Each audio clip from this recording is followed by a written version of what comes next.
I've been working for Texas Electric for about 33 years, and I've been involved with the timber procurement from the very beginning, buying pole timber from Texas and from Louisiana to supply the pole plant at Jasper.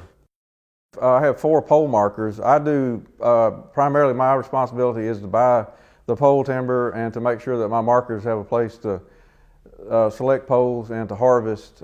They supervise the logging operations to a certain extent by making sure that the contractor knows the specifications on how to merchandise the poles as far as the length to cut the poles and to add the amount of trim that we need, and how to handle the poles properly so they won't be damaged in the handling by the skidder or the loader.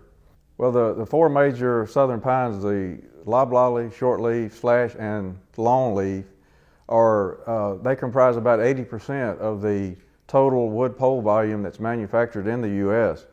And each one of these species is available in fairly large numbers in East Texas. And the loblolly and slash pine, of course, are the predominant species, though, but they're in abundant supply, and so we're able to procure from a large area.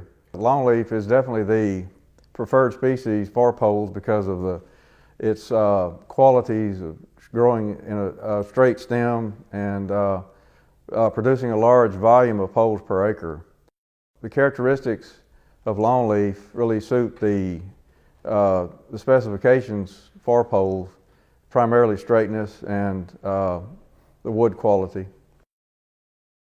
Texas Electric procures pole timber within approximately 100 to 120 mile radius, and that's primarily to the east.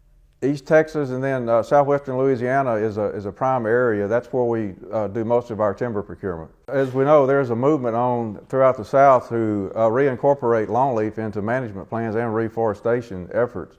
A lot of people are waking up to the realization that longleaf does have a lot of attributes that make it a very, very desirable species because of its ability to withstand fires better than some of the other southern pine species, and insect resistant. And here again, it grows quality wood, straight trees make good poles. And so we do encourage landowners to consider longleaf in their reforestation programs.